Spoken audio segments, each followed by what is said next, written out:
Hello everybody, I'm Jimmy Fantastic and welcome to my Imperial Nobility guide for Warhammer Bloodbowl 25 Season 3. Right, let's have a look at the team. Thank you very much for the people at Fumble for getting the rosters updated, more or less. There's been a couple of mistakes, but we're sorting them out as we go. Thank you for everyone in the comments who've pointed these out. Right, here is Imperial Nobility. If you're new, then what are Imperial Nobility? Well, they're like rich humans that for some reason have poor people on the team. I don't understand why that is, but there you go. They're like a different variety of human team, right? That's what they are, just a variant human team. Like, you know, obviously meant to be from the Empire, yet don't have halflings. I don't know, rich Empire men. That's what they are. So let's have a look at the team. So they've got Imperial Retainer Linemen, up to 16 of these. Movement 6, Strength 3, Ag 3+, PA 4+, AV 8+, with Fend. So you see they've got the best gear, but they can't afford armor for their linemen. Doesn't make any sense, does it? And they're somehow like well trained because they got Fend. Doesn't make any sense. Yeah, the AV8+ is a big weakness, right? 45k, so they're cheap. They are cheap. General access on primary, agility and strength on secondary. No devious access on the whole squad, so no dirty players. But yeah, they're okay linemen, but the AV8+ is a big weak point for sure. But you know, they're cheap and they can do things with Ag 3+, so they're kind of fine. You've just got to be aware of how bad AV8+ is on your lineman. Now they've got the Imperial Thrower. Movement 6, Strength 3, Ag 3+, PA 2+, AV 9+. So now this is an interesting player. 75k, so they're the same as a human thrower, except they're better at passing. They've got pass the same. They don't have sure hands, but they've got pro. So pro makes them actually better at picking up the ball than if they've got sure hands because of the new secure the ball action, right?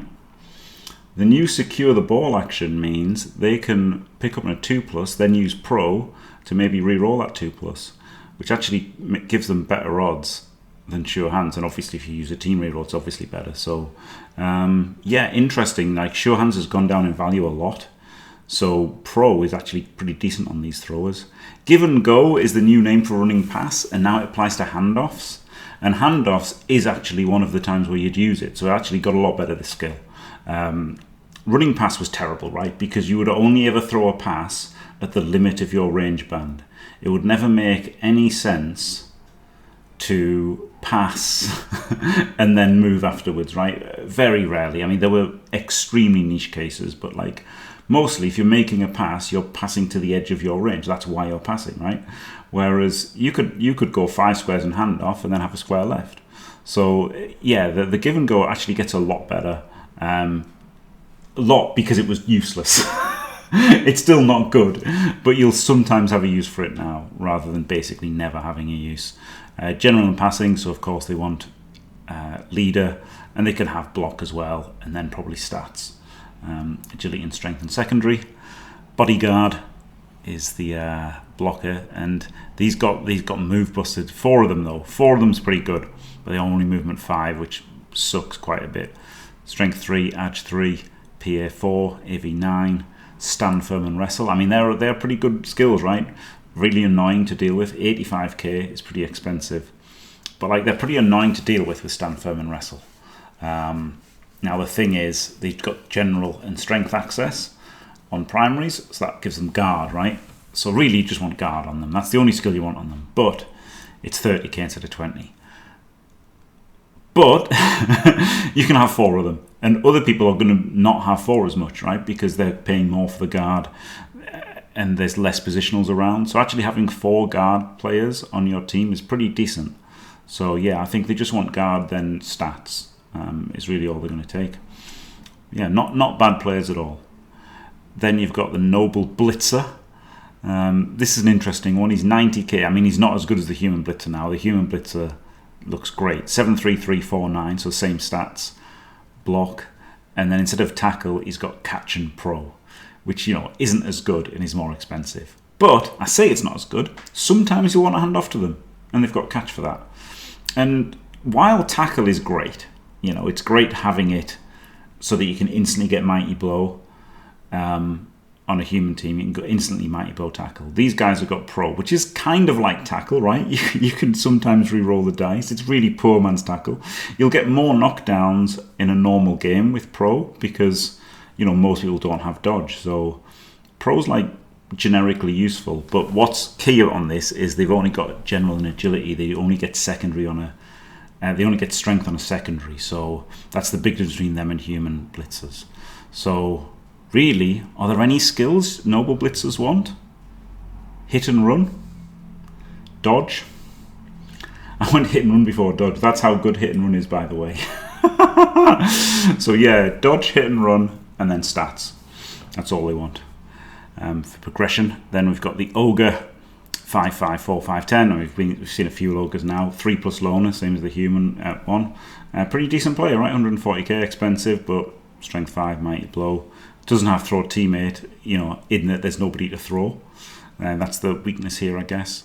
60k rerolls more expensive than humans, and no team captain special rules. So, you know, they're different enough from humans. I'm mentioning humans a lot because I've just done the human video, and they are a human team essentially, aren't they? So I think that's okay to compare them to humans a little bit. So yeah, that's the roster. Now for people who know a bit more about Bloodbowl, here's the buffs and nerfs. Rerolls are 60k. Lineman get add 3+ for free. I mean, that is quite a good buff, but they are still AV8+, which is really weak. Thrower gets PA 2+ and Pro for free. Bodyguard is cheaper. It was 90, now it's down to 85 and gets improved PA. I don't think that'll be very relevant. Blitzer gains Pro and price is reduced to 90. So yeah, while they still look bad compared to human blitzers, they're pretty good compared to the old Imperial Nobility blitzers. Ogre goes down to loner 3+. Given goals better than running pass. 6 MVP rule benefits this team. I guess it does actually. Yeah, you're gonna put 4. Your all bodyguards and your 2 blitzers are going to only get the MVPs. So yeah, bodyguard movement is reduced to 5, and there's no DP access. Yeah, that is a bit sad. But honestly, they look a lot better than they used to. And then we've made a recommended build here. Everything you need for a solid start. All your positionals, plenty of blocking skills, pro, and team mascot. Like, this is the thing, right? This team comes out at 960 with 2 dedicated fans. So you can get a team mascot. Again, if anybody ever allows press knuffle, you'll get 3 of those. But you get your Ogre, you get your Noble Blitzers, 2 of them, you get your 4 Bodyguards, and you get 4 Linemen. And 2 rerolls. So you just get everything. You could start with a thrower, right? You could start with a thrower. He's 30k, and that would put you at 990, and then you'd have the dedicated fans to you know, for the 10k left over. But the thing is the thrower better than half a reroll? I don't really think so. I think I'd rather have half a reroll than this guy. But I don't know. It could be that you just start with a thrower, you know. He does have better AV. And, you know, he could get leader pretty quickly. The problem is, you just want to carry on your blitzers, right? You want to score on your blitzers. You don't want to carry on this guy. He doesn't want to pass ever. It can help with a 2-turn, right? If you have to 2-turn, then yes, having a thrower will help. So like, I wouldn't mind one eventually, but I'd rather start without him and then add him later. Honestly, I would rather do that. And this way you get 30k in cash. So you're almost certain to get the apothecary after your first game. And then after you get your apothecary, then you can save up for the thrower and then, you know, give him leader and stuff. I don't know. Maybe it's best to start with a thrower. I guess I should have made an alternate with a thrower because it's pretty... I think probably most people will run the thrower. I do not like throwers. But, you know, it is going to help with quick scores. And, you know, a lot of games are won by quick scores. So, you know, maybe I'm wrong to not put it in the recommended build. But on average, I think I just don't want him. Well, I want him, but not in the starting roster. I think I prefer the team mascot. I really like team mascots. Honestly, half a reroll is such a great thing. Really great. Like, team mascots in the old inducements were 30k, and they were a third of a reroll. And I thought they were an alright thing to spend with money spare in that style. But now, when it's 25k for half a reroll, I think that's actively good. And would, you know, figure my starting rosters around getting it, because I really like it.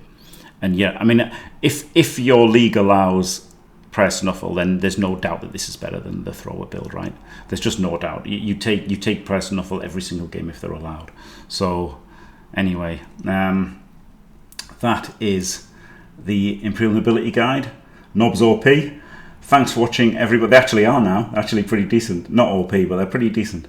Thanks for watching, everybody. Don't forget to leave a like and subscribe. And stay fantastic.